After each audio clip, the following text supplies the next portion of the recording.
تو جانور منتر پڑھتا ہے, بالکل. اور میرا وہ نیگیٹو کریکٹر جو تھا وہ سپر ہٹ ہو گیا. بالکل نہیں, آپ لوگوں کی جو جوڑی تھی بل بطوری کے ساتھ اور آپ ہامون جادوگر کے ساتھ, بعد میں وہ بڑا مطلب ایک امتزاج بھی اچھا تھا آپ لوگوں کا, جس طرح وہ آپ کے ساتھ شرارتیں کرتی تھی. بل بطوری آپ کو کہتی تھی ہامون اپنا کان میرے پاس لا, کہتے نہیں میرا کان کھا جائے گی, مطلب شرارتیں اور بچوں کے لیے بڑا ایک اچھا چیزیں. جس وقت شروع ہوا ڈرامہ تو نستور اور زکوٹا جن کا ایک پیئر تھا پازیٹیو, جی وہ جو تھے.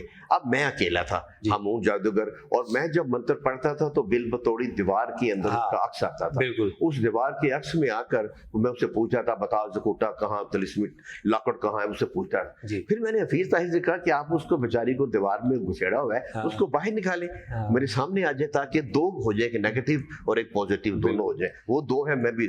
انہوں نے اس کو باہر بلا لیا. اور اس وقت کی بات یہ ہے کہ کوئی بھی لڑکی عورت چڑیل بننے کے لیے تیار نہیں. یہ ایک درویش خاتون تھی جو کونے میں بیٹھ کے تسبیح پڑھتی رہتی تھی, اور حفیظ طاہر نے کہا یار چڑیل کس کو بنو. میں نے کہا حفیظ صاحب وہ ایک خاتون بیٹھی ہے اللہ لوگ, آپ نہ اس کو مجھ سے پوچھ لیں.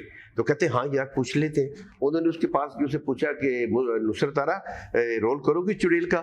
تو چونکہ قسم پرسی کی حفیظ نے پہلا سوال پوچھا کہ حفیظ صاحب پیسے کتنے دیں گے. انہوں نے کہا 700 روپیہ, اور 700 کا سن کر اس کی آنکھیں کھلی کی کھلی رہ گئی. انہوں نے کہا حفیظ صاحب میں یہ رول کروں گی, کیونکہ اس وقت 700 ایک بڑی اچھی اماؤنٹ تھی 93 میں, کیونکہ ہمیں 100-125 روپیہ ملتا تھا چھوٹے موٹے رول کا. اور اس کے بعد اس نے وہ رول کیا, اور پھر ایسا رول کیا کہ اس نے باقی سب رولوں کو رول دیا. ایسا اس کے بعد کئی اس میں روپ آئی ہے, زیبا شہناز آئی ہے, ارم حسن آئی ہے, فلم سٹار میگا اس میں آئی ہیں, جو بھی آپ کے سپر سٹار نام تھے سب نے اس میں آئے ہیں. لیکن اس کی جو ایک پہنچ تھی, جو اس کو اللہ نے عزت دے دی تھی, وہاں تک پہنچ کوئی نہیں سکا. کہ وہ پھر میرے ساتھ پیر بن گیا, حالانکہ وہ کچھ نہیں کہتی تھی, وہ صرف کہہ کر لگانا ہوتا تھا, اور اتنے کانفیڈنس کے ساتھ کرتی تھی. میں اسے کہتا تھا چڑیل نہیں تو ڈین ہے, میری پیاری بہن ہے, بل بطوری نسل چوڑی, ادھی مٹھی ادھی کوڑی, آئی ایم سوری. اور اس میں ریئیکشن کرتی تھی الو کی ناک والے ہمون. تو وہ اس کی میری ایک نسل بھی تھی, لیکن ہمارا پیر اللہ میاں نے ہٹ کرا دیا. حسیب پاشا صاحب, ڈرامہ جو ہے میں نے بھی اپنے بچپن میں دیکھا, لوگوں نے بھی دیکھا, اس کی ری ٹیلی کاسٹ جو ہے وہ پروگرام بھی 2 سے 3 مرتبہ جو ہے پی ٹی وی نے کیا, اور میرا نہیں خیال کہ آج تک پی ٹی وی کے اوپر اتنا کوئی ہٹ جو پروگرام ہے وہ کوئی ہو سکتا ہے. تو جتنے بھی اس کے فنکار ہیں, جتنی بھی اس کی کاسٹ تھی, ان لوگوں میں سے جو ہے سب نے تقریباً جو اپنا نام کمایا, اور پیسہ بھی شاید کمایا کہ نہیں کمایا. لیکن جن لوگوں نے آج کچھ بھی نہیں کیا, ان لوگوں کو پرائڈ آف پرفارمنس جو بیٹھے بیٹھے گھر بیٹھائے مل جاتا ہے. آپ لوگوں نے اس وقت کام کیا جب ٹیکنالوجی اتنی ایڈوانس نہیں تھی, لمیٹڈ ٹیکنالوجی کے ساتھ آپ لوگوں نے بہت اچھا جو ڈرامہ وہ پیش کیا. تو میں آپ سے پوچھنا چاہوں گا کہ کیا گورنمنٹ کی طرف سے آپ کو پرائڈ آف پرفارمنس کو ایوارڈ جو ہے وہ ملا ہے یا نہیں؟ پہلی بات تو یہ ہے کہ ہمارا ایوارڈ ہمارے بچے ہیں, جو ہمیں دل سے پیار کرتے ہیں, سچا پیار کرتے ہیں, اس میں منافقت نہیں ہے. بڑے لوگ کہیں نہ کہیں کوئی چکر بازی کر جائیں گے, لیکن ان کا پیار سچا ہے, اور یہ وہ پیار ہے جو شاید بڑے آرٹسٹوں کو نہیں ملتا. یہ ہماری خوش قسمتی ہے کہ وہ دل سے پیار کرتے ہیں. اور دوسرا یہ کہ حکومت پاکستان نے شاید بچوں کے لیے کام کرنے والوں کے لیے کچھ نہیں رکھا, ان کو کچھ نہیں سمجھتے. مطلب جتنا میں نے کام کیا ہے, تو 11 سال پی ٹی وی پہ اور 10 سال سے الحمرا میں لائیو دکھا رہا ہوں میں, یہ ٹوٹل 21 سال کا. اس کے علاوہ یونیسیف جو اقوام متحدہ کا عالمی ادارہ ہے, اس نے 2200 شو پورے پنجاب میں ہم سے کروائے ہیں, اور بچوں کو ہم نے لیسن دیا ہے کہ آپ نے کھانا کھانے سے پہلے ہاتھ دھونے ہیں, لیٹرین سے فارغ ہونے کے بعد صابن سے ہاتھ دھونے ہیں, آپ نے گندا پانی نہیں پینا, ادب کرنا ہے, پڑھائی کرنی ہے پاکستان سے. یہ تمام سبجیکٹ ہم نے جو ہے نا اس پہ ہم نے کام کیا, یونیسیف نے کرایا. نیشنل ایکشن پلان جو تھا حکومت پاکستان کا, اس میں پورے پنجاب کے 9 ڈویژن میں 44 شو 44 شوز ہم نے کیے ہیں. ڈینگی پہ اپنے دور میں شہباز شریف صاحب نے 15 لاکھ طلباء و طالبات کو ہمارا میسیج ڈرامے کے ذریعے پہنچایا کہ آپ نے ڈینگی سے کیسے محفوظ رہنا ہے. لیکن مصیبت یہ ہے کہ شاید بچوں کو یہ ایوارڈ دینا نہیں چاہتے, یا ان کے لیے ایوارڈ نہیں ہے. بڑوں کے لیے اتنا کام کرنے والوں کے لیے 4 دفعہ میرا نام حکومت پنجاب نے بھیجا ہے پرائڈ آف پرفارمنس کے لیے. یہاں سے نام اپروو ہو جاتا ہے. حکومت پنجاب کو ہماری اندازہ ہے ہم کتنا کام کر رہے ہیں. جب وہ فیڈرل میں جاتا ہے تو معلوم نہیں اس کمیٹی کے ممبران کو کیا ہو جاتا ہے, اور ہر دفعہ ہمارا نام پرائڈ آف پرفارمنس کے لیے نکال دیا جاتا ہے. یہ ظلم کرتے ہیں, زیادتی کرتے ہیں. پلیز اگر کوئی سن رہا ہے تو اس کا حساب کریں, اور جو بندہ اتنے سال سے مسلسل کام کر رہا ہے کم از کم سرکاری طور پر اتنی سی تو ہماری پہچان ہو جائے کہ ہمیں تسلیم کر لیا جائے کہ ہم بچوں کے ہی آرٹسٹ ہیں. بڑوں کے آرٹسٹ بہت ہیں, ان کو آپ ایوارڈ دے رہے ہیں ٹھیک ہے, لیکن اس سطح پر بھی ضرور آپ غور کیجیے. اس میں تو کوئی شک نہیں ہے پاشا صاحب. کل میں نے آپ کا جو شو ہے 6 ماہ بعد کووڈ-19 کا جو دورانیہ چل رہا تھا, اس کے بعد آپ نے وہ پروگرام کیا, اور جس طرح اچانک مطلب آپ لوگوں نے کیا, آپ لوگوں کے پاس ریہرسل کا بھی اتنا ٹائم نہیں تھا, اور اس میں جو آپ کے فنکار تھے انہوں نے جتنا اچھے طریقے سے پارٹیسپیٹ کیا, تو میں سمجھتا ہوں کہ پرائڈ آف پرفارمنس شاید چھوٹا اوارڈ پڑ جائے گا اگر جس طریقے سے آپ بچوں کے لیے کام کر رہے ہیں. میں نہیں سمجھتا یا دیکھتے میری نظر سے کوئی ایسا نہیں گزرا کہ کوئی جو بھی فنکار ہے وہ بچوں کے حوالے سے اس لیے زیادہ کام کر رہے ہو, پھر بغیر جو کسی بریک کے, بغیر کسی وقفے کے, بغیر کسی لالچ کے, انٹری فری ہے, کسی قسم کی جو فیس ہے وہ نہیں لی جاتی ہے. تو فنکاروں کے ڈریسز ہیں, ان کے گھر کے معاملات ہیں, سارے وہ آپ خود کرتے ہیں, سرکاری سطح سے اس کو کوئی سپورٹ نہیں کیا جاتا. تو اس حوالے سے جو بالکل گورنمنٹ آف پاکستان جو ہے اس کو ضرور سوچنا چاہیے کہ بچوں کے حوالے سے جو انہوں نے خدمات ہیں, پرائڈ آف پرفارمنس ان کے لیے بہت چھوٹا وارڈ ہے, تو ان کے لیے جو ہے وہ ضرور کرنا چاہیے گورنمنٹ آف پاکستان کو. پاشا صاحب ہم اپنی بات چیت کا سلسلہ آگے جاری رکھتے ہیں. آپ تو ایکسیڈنٹل طور پہ جو ہے وہ ایک مشہور ہو گئے, اللہ تعالیٰ نے آپ کو عزت دے دی, جو آپ کا نیگیٹو کریکٹر تھا وہ بھی پازیٹیو کریکٹر میں ہو گیا, اور آج بچے کی زبان کے اوپر جو ہے جو اس دور میں نہیں تھے, جو آج بھی پیدا ہو رہے ہیں, انہوں نے یوٹیوب کے اوپر جو ڈرامہ اس کا ذکر سنا, اس کو دیکھا, اور پھر آ کے لوگ لائیو جو ہے الحمرہ حال میں آپ کو سنتے ہیں. تو آپ نے جو ہے کیا اپنے خاندان میں سے کسی بچے کو یا بچی کو اس فیلڈ میں لے کے آئے ہیں کہ وہ بھی شوبز میں آئے؟ میرا بیٹا تھا جمال پاشا جی, جب اس نے میٹرک کیا تو اس کے نمبر کوئی 750 تھے, تو اس کی خواہش تھی کہ میں FC کالج میں داخلہ لوں. تو اس نے فارم جمع کروایا اور اوپر لکھا کہ وہ جو کیریکولر ایکٹیویٹیز ہوتی ہیں اس نے ایکٹنگ لکھی, اور کہا کہ میں ہامون جادوگر کا بیٹا ہوں. اس وقت جو کمیٹی تھی اس کو پاس کرنے والی بڑے خوش ہوئے, انہوں نے کہا کہ ہم نے اس سے پہلے امان اللہ کے بیٹے کو, سہیل احمد کے بیٹے کو داخلہ دیا ہے, تو آپ ہامون جادوگر کے بیٹے ہیں, ہم آپ کو 100 مارکس ایکسٹرا دیتے ہیں.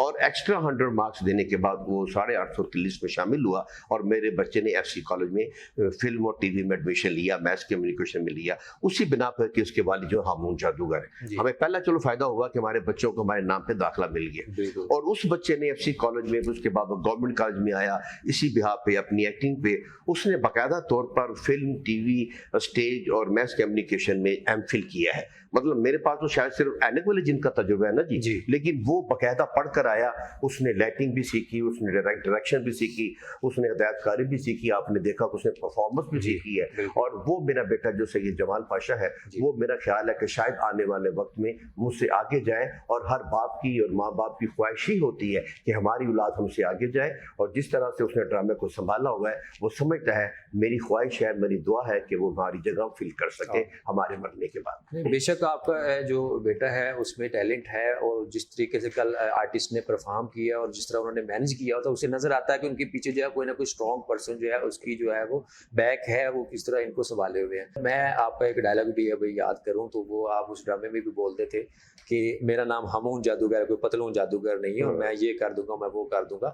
ریئل زندگی میں بھی کوئی آپ نے کوئی بھی جادو کیا ہے, یا کوئی آپ کو جادو آتا ہے, یا جیسے ڈرامے کی؟ نہیں, جادو آتا تو کوئی نہیں تھا جی, لیکن جب میں ہامون جادوگر بنا جی, تو میرا واسطہ بڑے بڑے جادوگروں سے ہوا. جی, جادوگر وہ جو ٹرکس دکھاتے تھے, جو عوام کو بیوقوف بناتے تھے. جی, بیٹھے بیٹھے آپ کے ہاتھ میں آگ لگ گئی, جی, آپ یہاں پر بیٹھے جائیں, باہر سے انڈا لے کر آئیں, آپ انڈا لے کر آئیں, اس کو توڑا, اس میں سے زنگ آلود جو ہے نا وہ سوئیاں نکل آئی ہیں, اس میں سے عجیب و غریب تعویذ نکل آئے ہیں. یہ سارا ٹرکس ہوتے تھے جو مجھے لوگ ملے ہیں. وہ خالی ڈبے میں سے زکوٹا نکل آیا, میرا رومال آپ کی جیب میں آ گیا, آپ کا جو بٹوا ہے وہ میری جیب میں آ گیا, کلر چینج ہو گئے. یہ سارا کچھ جو بھی تھا یہ جادو نہیں تھا, یہ ٹرکس تھے. ہامون جادوگر بننے کے بعد میں نے وہ اتنے ٹرکس سیکھ لیے کہ میں واقعی اپنے آپ کو ہامون جادوگر سمجھنے لگا. اور اگر میں وہ نہ سیکھتا تو بچے بڑے مجھے ہامون جادوگر نہیں مانیں گے, کیونکہ جب تک جادو کر کے نہیں دکھاؤں گا وہ نہیں مانتے. میرے جو ساتھی فنکار تھے, زکوٹا جن نے کوئی جادو نہیں سیکھا, نستور جن نے نہیں سیکھا, اور وہ صرف ہامون جادوگر. شاید میرے آج تک زندہ رہنے کی وجہ بھی یہی ہے کہ میں بچوں کو جادوگر بن کے دکھاتا ہوں, ہامون جادوگر. اور میں اس کریکٹر میں اتنا دھنس گیا ہوں, اتنا گھس گیا ہوں, اتنا اپنے اوپر سوار کر لیا ہے کہ حسیب پاشا آپ کا پہلا سوال کہ وہ زیرو ہو گیا. اور میں آئندہ بھی زندگی میں ہامون جادوگر کے ساتھ ہی زندہ رہنا چاہتا ہوں. کہ یہ نام بچے بچے کی زبان پر ہے. اس سے بڑا کریکٹر زندگی میں نہ مجھ سے ہوگا اور نہ کسی چینل کے پاس ہے. بالکل. جو ہو گیا اب کوشش یہ ہے کہ اسی کردار کو بچایا جائے.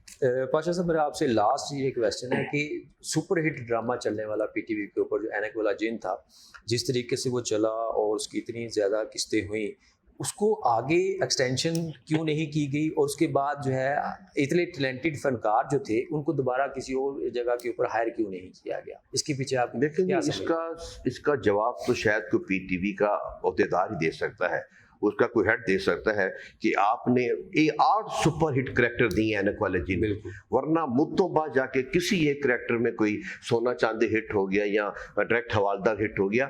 اس ڈرامے جان ریمبو کی اگر آپ بات کرتے ہیں اس میں ریمبو ہٹ ہو گیا مدت کے بعد جو ایک یا دو کریکٹر ہٹ ہوتے ہیں، لیکن اس میں آپ کسی کو بھی 8 کریکٹر اس میں زکوٹا جن، بالکل، اس میں بل بطوڑی، اس میں ہامون جادوگر، اس میں چارلی مامو، اس میں نستور جن، امرو یار، کرنانی چڑیل، کالا جادوگر، اس میں 8 جس سپر کو ہٹ بھی آپ دیکھیں وہ ایک سے بڑھ کر ایک اس میں آیا ہے. لیکن مین جو تھے ہم ہی 4 تھے اس میں، بل بطوڑی، نستور، زکوٹا، چارلی، یہ ہم مین. باقی اس میں تقریباً 400-500 لوگوں نے کام کی اس ڈرامے میں سارا کی، لیکن پہچان ہماری یہی مین ہے اینک والا جن. بالکل.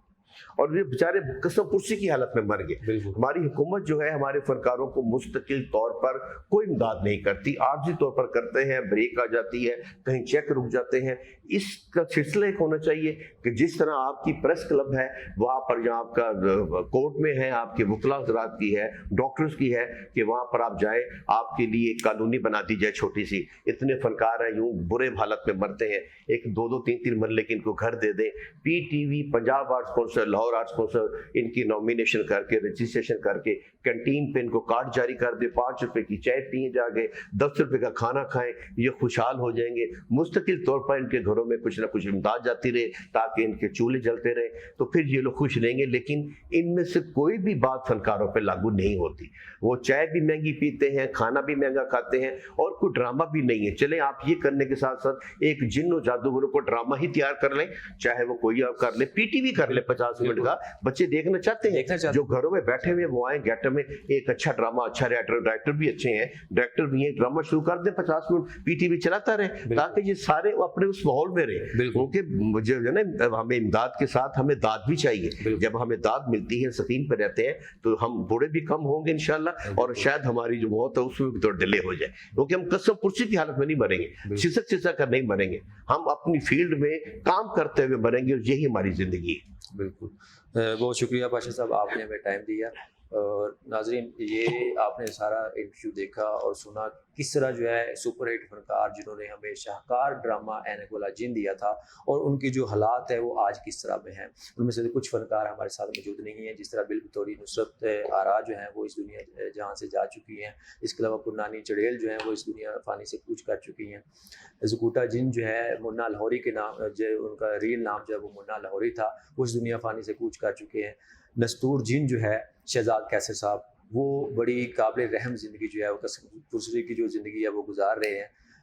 ہامون جادوگر صاحب جو حسیب پاشا صاحب ہیں، ان کے ساتھ تھوڑا سا اللہ تعالیٰ نے یہ کرم کیا ہے کہ یہ پڑھے لکھے تھے اور ان کی ایک سرکاری جاب تھی، تو جس کی ادروائز اگر یہ فنکار کے ساتھ ہی ہوتے تو شاید آج ان کی بھی یہ حالت نہ ہوتی، اور یہ ہمیں کسی چوراہے کے اوپر یا کسی گلی کے ٹکڑوں کے اوپر جا وہ بھی مانگتے یا کسی سے کوئی مدد کی اپیل کرتے ہوئے نظر آتے.